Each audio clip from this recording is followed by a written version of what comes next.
The river keeps its own counsel.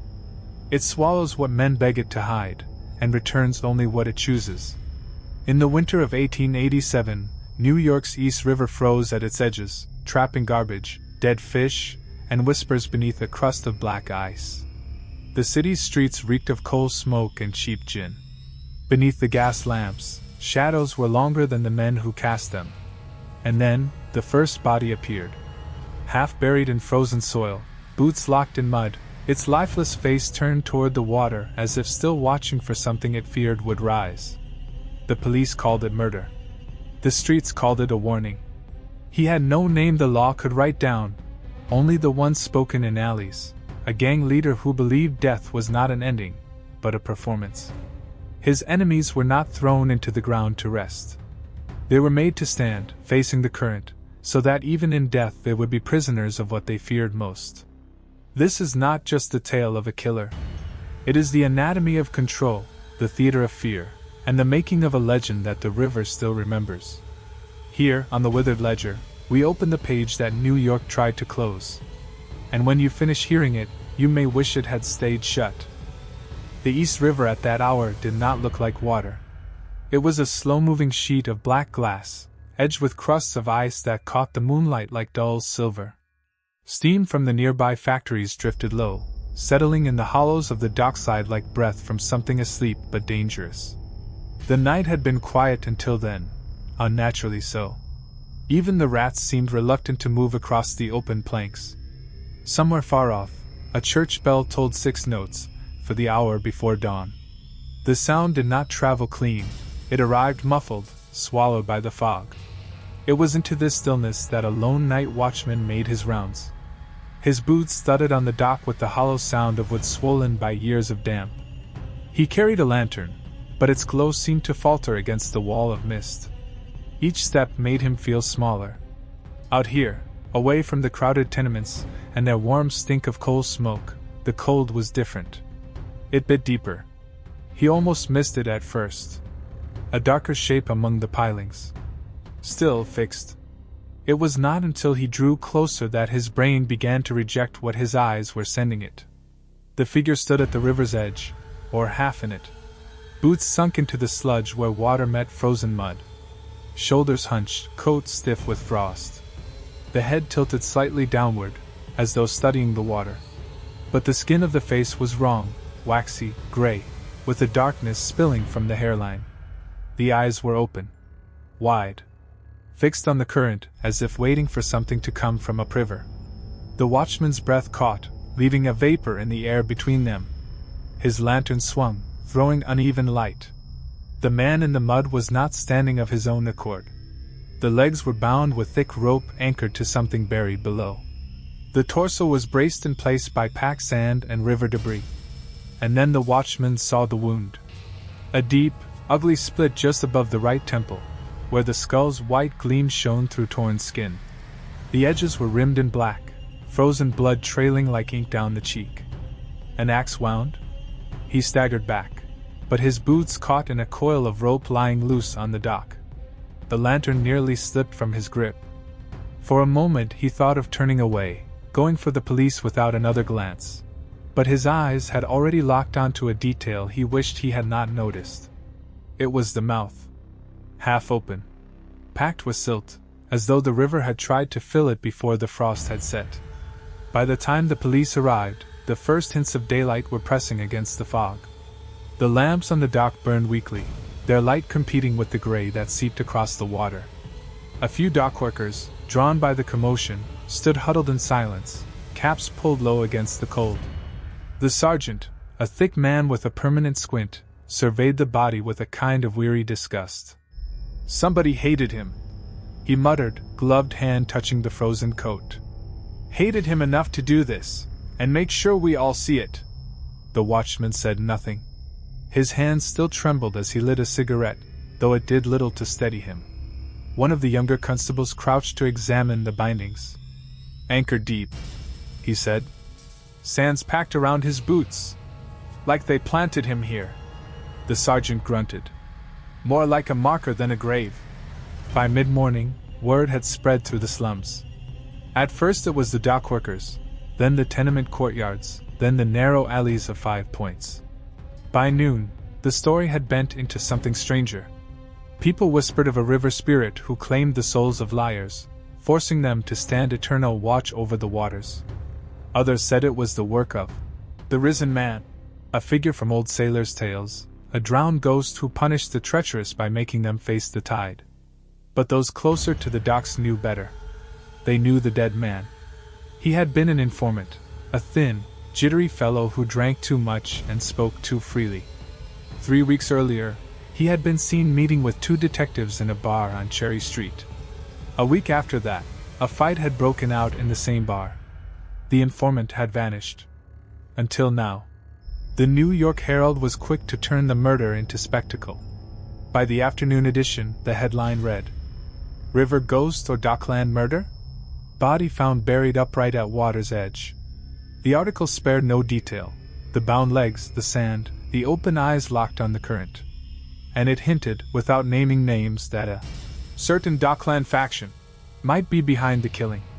On the Withered Ledger, the narrator's voice slips in, deep, deliberate, cutting through the din of the imagined newsroom. In 1887, New York was a city that fed on fear as much as it fed on commerce. Men who lived in the shadows understood that terror was most effective when it left no room for misunderstanding. This was not a killing done in haste. It was a message written in flesh and mud. The screen darkens, and the camera returns to the body at the dock.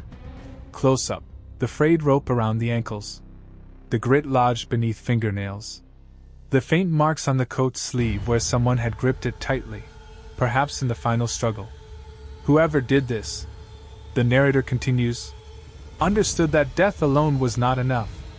To make a man stand, even in death, facing the water, it spoke of something more than cruelty. It was theater. And theater leaves an audience. The police had no suspects willing to speak on record. Even in the back rooms of the Bowery, where gossip was currency, tongues stiffened when the subject came up. One barkeep, pressed for comment, simply shook his head and said, "Ain't my business to be buried on the river." But the stories grew. In the taverns of 5 Points, old men began recalling past gang wars, the dead rabbits, the Bowery boys, the plug uglies of the docks. Brutal men, yes. But none had ever buried a man upright, eyes fixed on the water. This was something new. That night, the dock was empty again. The body had been taken to the morgue, leaving behind only a patch of disturbed mud and a faint metallic smell in the air where blood had frozen into the earth. A stray cat prowled along the pilings, pausing now and then to sniff at the rope scraps left behind. Somewhere in the dark, a gull shrieked, the sound twisting in the fog until it seemed almost human. And then, almost imperceptible, the tide shifted. The water lapped against the dock with a sound like slow applause. The narrator returns. To the men of the riverfront, it was already clear. This was no drunken fight gone wrong, no matter what the papers said. It was a ritual. The first page in a ledger that would be written in the months to come. The screen fades to black. The sound of the water remains. Then, the faint scratch of a pen on paper. A close-up reveals an aged leather ledger being opened. A hand turns the page to a fresh sheet, and in careful, deliberate handwriting, a name is written. No explanation. No signature. Just the name. The hand closes the book. The sound of the river swells, and cuts abruptly to silence. The next page waits. The story does not begin with the corpse at the dock. It begins years earlier, in a room where the air smelled of wax, coal dust, and the faint rot of damp wallpaper. A single candle burned on a crate that served as a table. Its light moved reluctantly, spilling across cracked plaster and the silhouettes of men who stood in patient stillness. In the farthest corner, away from the window and its weak city glow, sat the figure they called the Risen. Gaunt, almost skeletal in the hollows of his cheeks. His hands, long and deliberate, rested on his knees. The candlelight cut 2 small points into his face, his eyes, and those who met them swore the gloom seemed to fold inward, as though drawn toward him. He did not need to raise his voice. The air in the room already belonged to him. They said no one knew his real name. Some whispered he had been born to Irish immigrants on Baxter Street. Others insisted he came from somewhere farther south, one of the marsh towns along the Jersey shore where boys learned to swim in water thick with oil and garbage. A few swore he was the son of a riverman who vanished under the ice one January, and was found days later with his eyes frozen open. When the Risen spoke of his past, it was in pieces, like torn pages.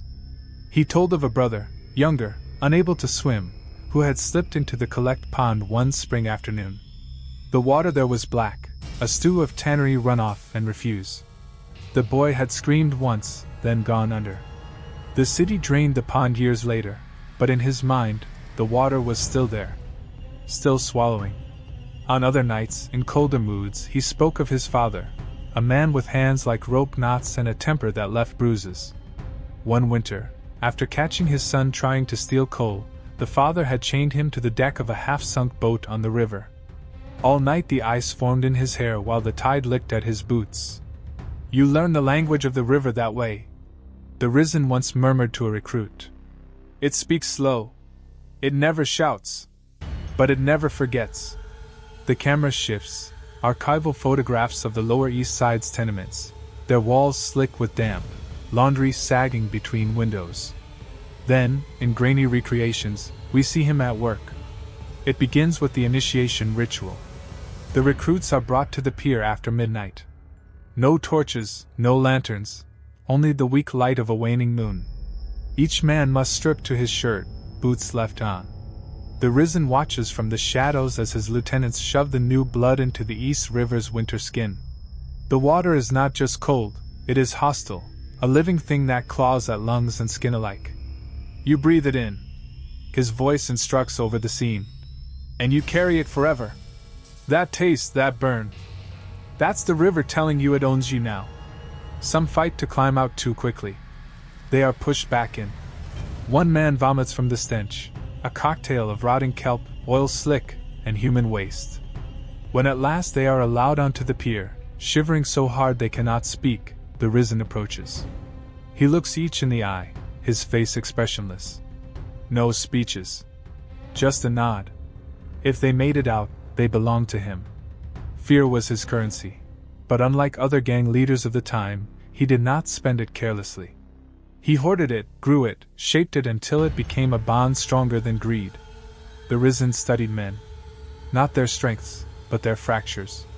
He listened for the stories they did not mean to tell, the fear of drowning, of dark cellars, of rats scratching in the walls. Then he turned those fears into loyalty. A man terrified of confined spaces might wake one night to find himself locked in a small, pitch-dark room, only to have the Risen open the door at dawn, smiling faintly as he handed the man a drink. Another, haunted by memories of a fire, might be ordered to stand guard in an abandoned warehouse while candles burned low all around him. Each cruelty was calculated, each humiliation transformed into belonging. The narrator's voice sharpens.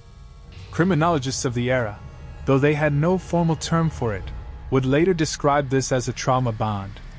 By forcing recruits to endure terror in his presence, the Risen made himself both the source of fear and the deliverer from it. It was not friendship. It was not even respect. It was something stronger, dependence. Cutaway. Historical stills of other notorious gangs, the Dead Rabbits, the Bowery Boys, their faces slack and unshaven in police lineups. The voice returns. But even among these violent tribes, the Risen's methods stood apart. For him, brutality was not a pastime. It was theater. The parallels turn darker. The screen flickers with the sepia photograph of Dan Lyons, leader of the Wyos, famous for shocking bar patrons by biting details off kittens. The narrator lets the image hang for a moment before the scene shifts, to the Risen, seated in a dimly lit tavern, a tin cup in front of him. A recruit spills a drink across the table. The Risen says nothing. He reaches into his coat, removes a small bird, alive but trembling, and sets it on the table. Then, with slow precision, he snaps its neck between his fingers. The room falls silent. He does not smile. "That," he says softly, "is how quickly comfort dies." Other times, his cruelty took the shape of spectacle. One winter, when rumors began to fade and his enemies relaxed their guard, he staged a haunting. Lanterns hung from the bare trees across the river, swaying in the wind like ghost lights. At the stroke of midnight, his men set them swinging while a hidden whistle moaned through the fog. Dockworkers swore they saw shapes moving in the mist, pale, unblinking faces watching from the other bank. By morning, the talk of a river spirit had returned to the taverns. And in its shadow, the risen moved his pieces, blackmailing one merchant, coercing another to pay tribute, all while the legend kept the city looking the wrong way. His creed was simple, and he spoke it often enough for every man to know it by heart. Fear is the lever that moves the world. Money buys bread. Fear buys obedience. You can't eat bread forever, but you can own obedience until you die. In one recreated scene, a dozen men kneel before him in a candlelit cellar. The risen walks slowly between them, his coat brushing the floor. He pauses at each bowed head, resting a hand briefly on the shoulder before moving on. The camera lingers on his face, unreadable, calm, almost sad. A knife can cut one throat, he murmurs.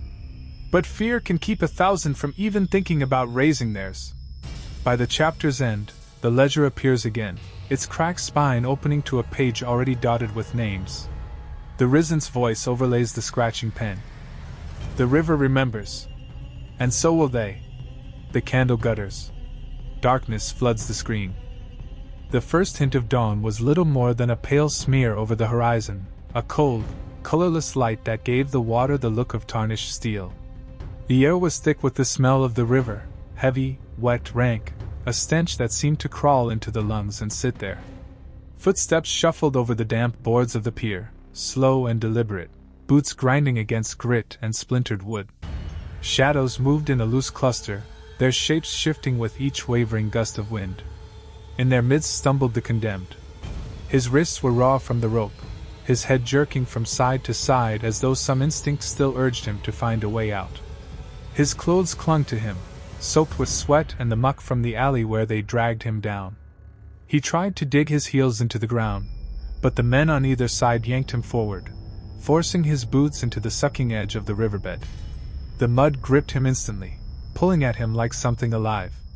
Trash and silt swirled around his ankles, shards of glass, waterlogged paper, bits of dead weed, as the tide curled in and retreated in slow, cold breaths. He coughed, gagging on the air. It carried the charnel tang of rot, old fish, animal refuse, sewage left to fester in the summer heat, and beneath it all a metallic whisper that spoke of blood. His eyes darted upward, toward the faint glow breaking in the east, as though the rising sun might stop what was coming. From the edge of the group stepped the leader. His coat hung heavy with damp, the hem brushing the wet planks. He walked like a man with nowhere to hurry to, placing each boot where the ground was firmest. The others parted without a word. His gaze fell on the prisoner, holding it until the man's chest began to heave in short, frantic bursts. No one spoke. No one had to. The leader reached for the shovel. The handle was worn smooth from years of work, the blade caked with old grit that the river could never quite wash away. He weighed it in his hands, then drove it into the earth beside the prisoner's boots. The sound of the blade cutting through wet sand was sharp and final. The man tried to speak, but the gag turned his words into muffled sobs. His head snapped back in panic as the first shovelful landed at his feet. The sand clung to his boots, heavy, wet, beginning to fill the spaces between his toes. The leader's hands moved with steady rhythm, the shovel rising and falling, the wet hiss of sand meeting the dull slap of it hitting the ground. Each motion bound the man more firmly to the spot. The rope at his wrists was lashed to an iron stake driven deep into the muck. The knots were not just to hold him, they were meant to remind him of the futility of struggle. The coarse fibers bit into his skin until blood darkened the strands. His eyes were wide and shining in the dim light, not with tears, but with the sheer animal recognition of an ending he could not bargain away. The leader began to speak. His voice was low, each word precise, strung together in a cadence that made it impossible to tell if it was prayer or curse. It carried just enough over the wind to settle into the ears of the men around him. No one dared to break it with a cough or a murmur. The victim froze at the sound, his trembling stilled for a heartbeat, as though some ancient part of him recognized the rhythm as a binding. Sand climbed to his knees. The cold seeped upward, numbing flesh and bone. His boots were filled, the grit grinding against his skin with each involuntary twitch of his legs. The shovel hissed again, wet clumps striking against the already packed mound. The tide inched higher, the water curling around his calves, lifting stray strands of rope to dance against his skin. He tried to shift his weight, but the earth had begun to harden around him. His breaths came in shallow gasps, each one pulling in the foul air and making him gag. The leader's shadow loomed over him, framed by the dull light of morning. The chanting did not stop. It was steady as the tide, as the turning of the earth, as the inevitability of the thing taking shape before them all. By the time the sand reached his waist, his movements had slowed. Not because he had accepted what was coming, but because the earth would no longer allow him to move.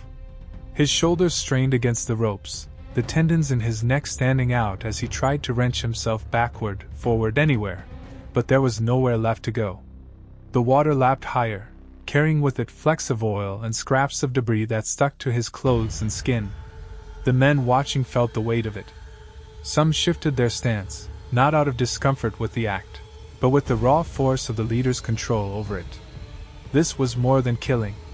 This was a binding, a declaration that the river itself was an accomplice.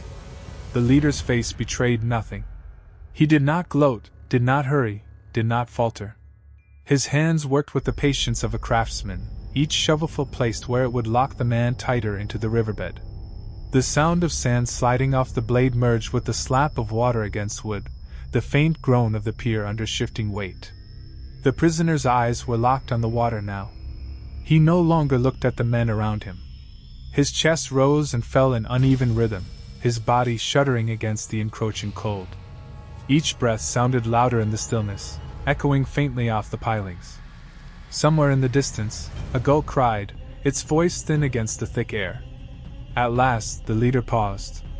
The sand and mud had risen high enough that the tide now licked at the man's ribs. His arms were useless at his sides, bound too tightly to lift. The ropes had cut deep enough to stain the water a thin, rusty red. The leader took in the scene for a long moment, then drove the shovel into the earth one final time. The sound was dull, the blade sinking into a place where it could rest. Without a word, he turned and walked back across the pier. The others followed, their boots thudding softly, their breaths fogging in the growing light. No one looked back. The tide took its time with the man. The sun rose higher, burning faint colors into the gray morning. The water receded slowly, leaving behind streaks of silt and debris caught in the folds of his clothes. When it was finally gone, the figure stood just as the leader had left him, upright, boots buried deep, shoulders hunched against the cold, head tilted toward the river as though still listening for the voice that had held him in place. By sunrise, the city had a new ghost story. Those who saw him said nothing to the authorities, but the sight lodged itself deep in their minds. The rumor spread faster than the truth ever could. The leader had a way of making a man stand even in death, of binding him to the river so that he could not fall. And if he could command the dead, what hope did the living have of defying him? From that day on, obedience was not just expected, it was instinctive. Men who had once questioned his orders kept their eyes lowered. Even those who had never seen the ritual in person spoke of it in hushed tones, as though saying too much might draw the river's attention. The pier where it had happened became a place no one lingered after dark. The water there seemed thicker, heavier, as if it remembered what had been done. Some swore they could still smell it on the wind, the rot of the river, the blood in the tide, the faint hiss of wet sand sliding off a shovel. And somewhere, deep in the mind of every man who had watched, a single truth took root: there was no escape. Not from the leader. Not from the river. Not from the Rite of Standing. Fear became the city's unspoken law. Windows were latched before dusk, doors barred with whatever furniture could be dragged across them. In the narrow alleys of the slums, voices lowered when his name was even hinted at. Those who once swaggered in the underworld now moved like ghosts, their eyes never meeting strangers. Rival crews dissolved without a fight. their leaders disappearing into the dark or bending the knee before they shared the fate everyone whispered about. In the flicker of lamplight, he sat at the head of backroom tables, hooded lieutenants silent at his sides. Deals were sealed with the tilt of his head, territory ceded at the drop of a single whisper. No need for gunfire or broken bottles. The tension alone choked the air until men nodded in surrender. His stare was heavier than iron, and those who sat across from him learned quickly that silence was safer than speech. On a moonless night, the inner circle gathered in a basement that smelled of damp stone and cold sweat. Each man, one by one, spoke aloud the name of his own betrayer, voice trembling, eyes fixed on the floor. When a newcomer's voice broke with defiance, no knife came for him, only something worse. The room was emptied except for the challenger, who found himself confronted with a scene from his childhood, twisted and wrong, recreated in painstaking, merciless detail. The memory rotted before his eyes, and when it was over, he could not speak above a whisper. His defiance was gone, smothered in something colder than death. Even mercy was a weapon in his hands. A young recruit, panicked and certain his time was short, tried to slip away through the docks. He didn't get far. They brought him back before dawn, shivering in wet clothes, expecting a shovel and the smell of the river's rot. Instead, the leader let him live. No explanation. No forgiveness. Just a slow, deliberate release that left the boy's loyalty tangled in gratitude and dread so tight he would never breathe free again. Some nights, even the law stepped cautiously into his shadow. A sheriff met him once in a narrow hallway behind a saloon, the stench of tobacco and spilled liquor thick between them. Words passed like blades, short and sharp.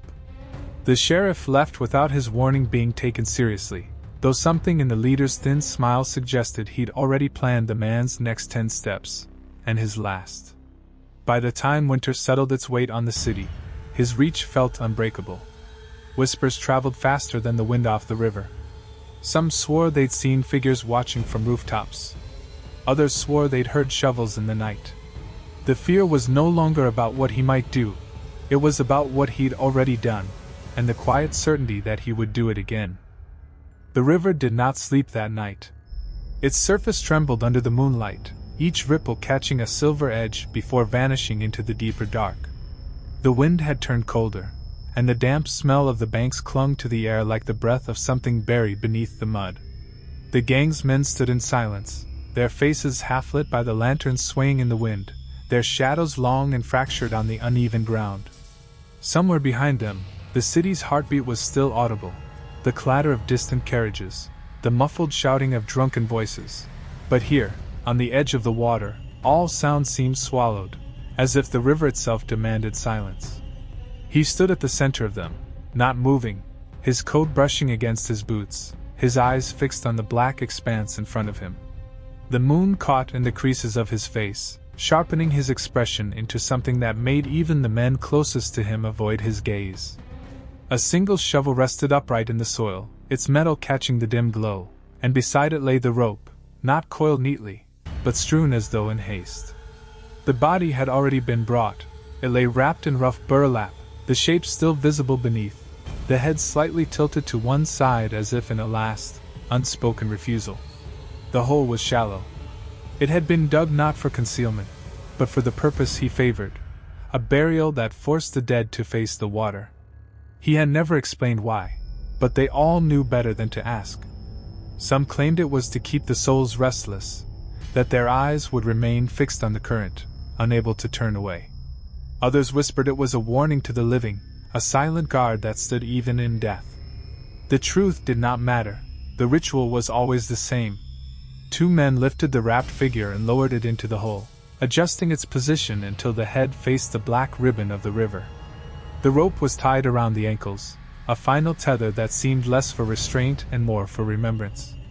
The dirt was piled beside them, its smell rising sharply in the night air, and with each shovelful thrown back into the grave, the sound was thick and damp. No one spoke. The only interruptions were the muffled splash of water against the banks and the soft strain of boots in the mud. When the last of the soil had been pressed down, he stepped forward. His boot rested on the mound for a moment, not in mockery but in a kind of final acknowledgement. His eyes moved to the river, scanning the water as though expecting something to rise from it. The wind shifted then, carrying a sharp scent from the docks, and in that instant, his gaze hardened. There were still others left to bury, and he knew their faces. The men began to move away, their lanterns casting brief shapes along the water's edge before fading into the darkness beyond.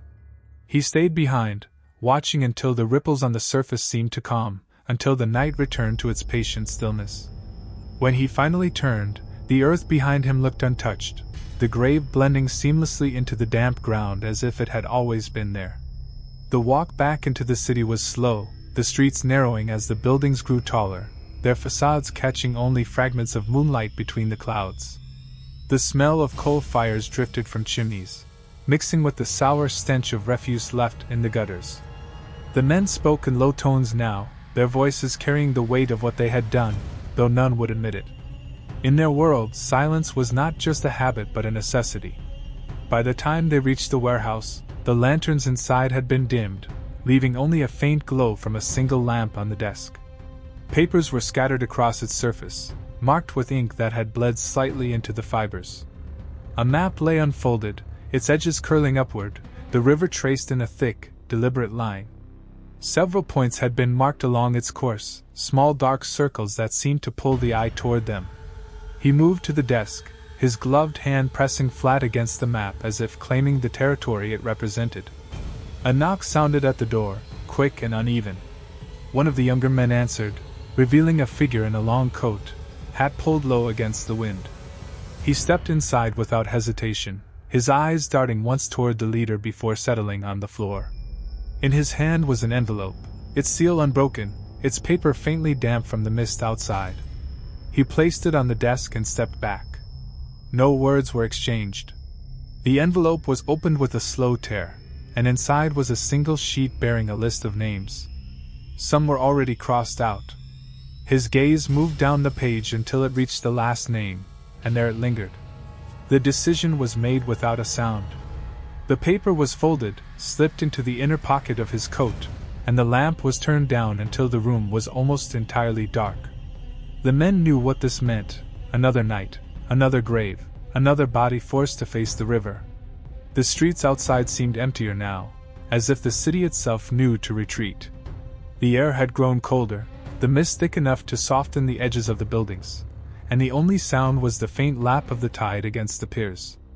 The next target lived near the waterfront, in a building whose windows were always shuttered, whose door never seemed to open during the day. It did not matter how cautious they were, he always found them. His steps were measured as they approached, his eyes scanning every shadow, every narrow gap between walls. The knock on the door was not loud, but it carried a finality that was unmistakable. The man inside opened it just far enough to see who stood there, and in that instant, all pretense drained from his face. There was no plea, no attempt at retreat, only the stillness of someone who already knew the outcome. The door closed behind them, and the sounds that followed were brief, swallowed quickly by the thick walls. When they emerged, the figure between them was silent, his head bowed, his wrists bound. The walk to the river was quicker this time.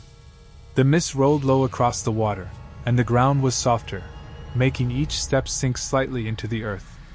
The grave had already been started, a dark wound in the bank, the spades still embedded in the soil.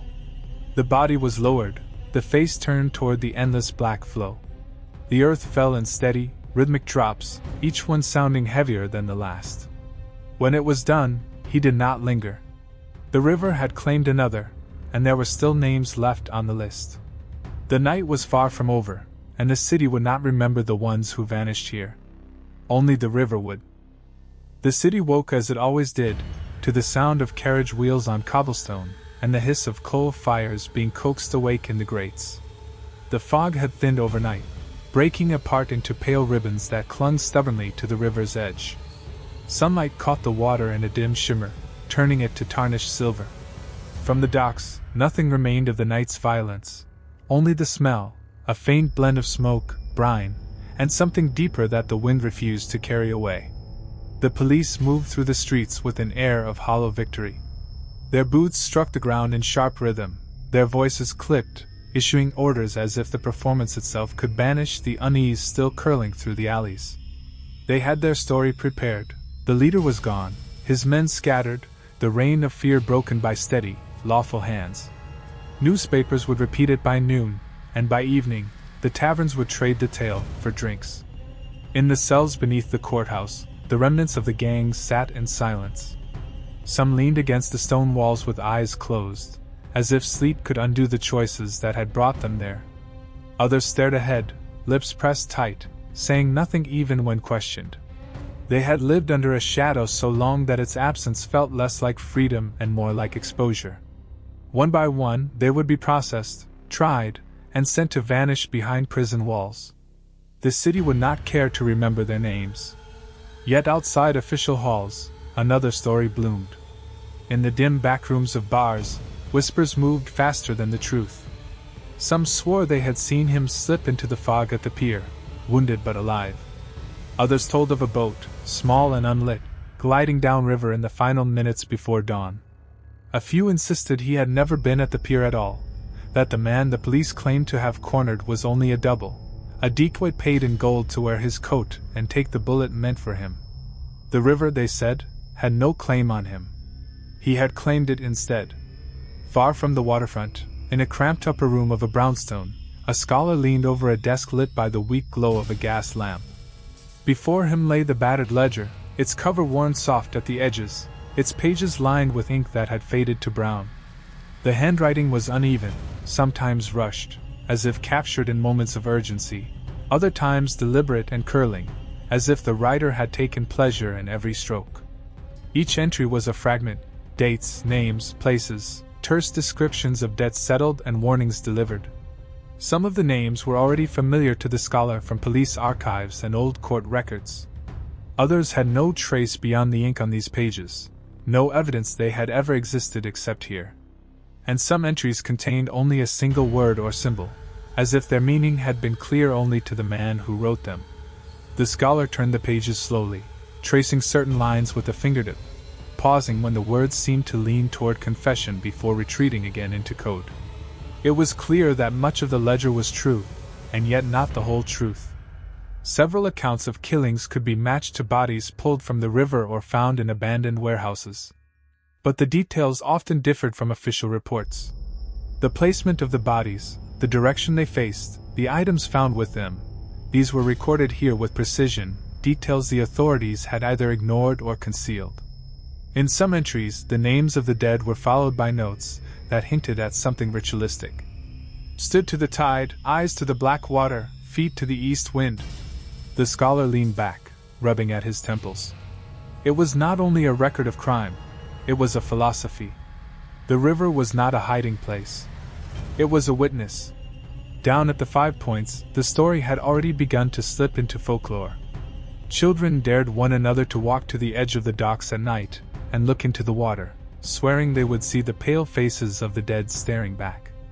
Old women told of hearing boots shift in the mud when no one stood there. In tenement kitchens, the tales thickened. Some claimed that if you lingered too long by the piers, you would feel hands around your ankles, pulling you down to stand forever in the silt. The city itself seemed eager to let the past sink beneath the surface. Garbage still rotted in the alleys, and the smell of horse dung mixed with coal smoke still hung over the streets. Men still drank themselves insensible in the taverns, and the backroom dice games still drew the desperate and the dangerous. Life continued in its familiar, grim rhythm. But the river had changed. People walked faster along its edge, glancing at the water only in passing, as though it might glance back. At the edge of the pier where it had all ended, or not ended, the wood was still blackened from the fire. Nails stuck out at odd angles, bent and rusted. The water slapped lazily against the pilings, as if mocking the violence it had carried away. Fishermen avoided casting their lines too close to it, muttering about bad luck. The city workers tasked with repairs kept finding reasons to delay the job, claiming shortages of timber or other urgent priorities. It remained a scar, open to the wind and the tide.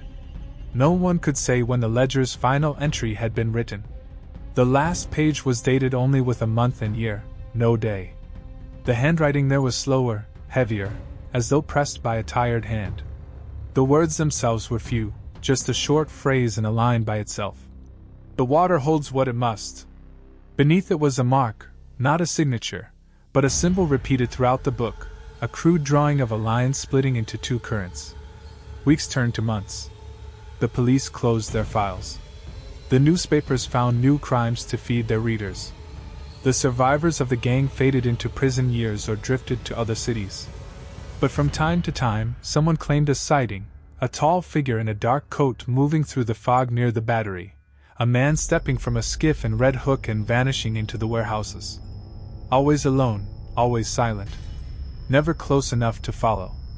The scholar, too, eventually set the ledger aside. It was returned to the archives, where it would gather dust until another curious hand took it down again.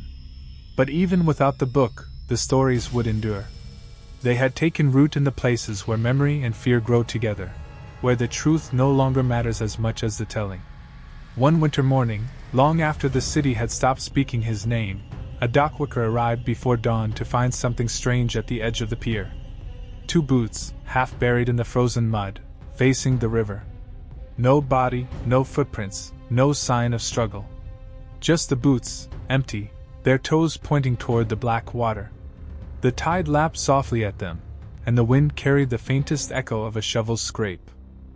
By the time others arrived, the boots were gone. Perhaps the tide had taken them. Perhaps something else had. The dockworker refused to go near that spot again. He quit his job within the week. The city rose and fell on its own tides, of power, of money, of blood, but some shadows did not fade. They waited, patient as the river, knowing that fear was as reliable a current as any water. And so the story remained, told in low voices over late drinks, repeated to children as a warning not to wander too close to the banks. No one could prove what had become of him. No one could say for certain whether the river had swallowed him whole, or whether he walked still among them, wearing another man's face.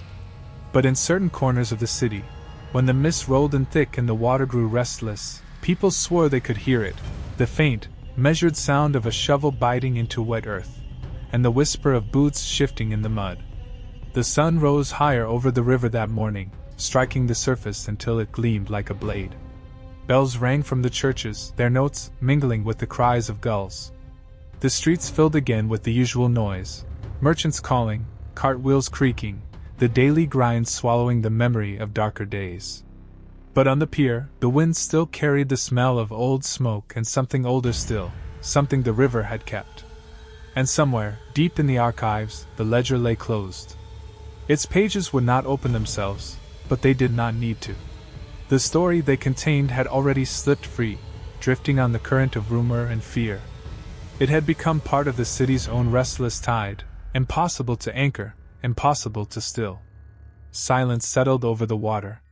But silence, here, was never safe.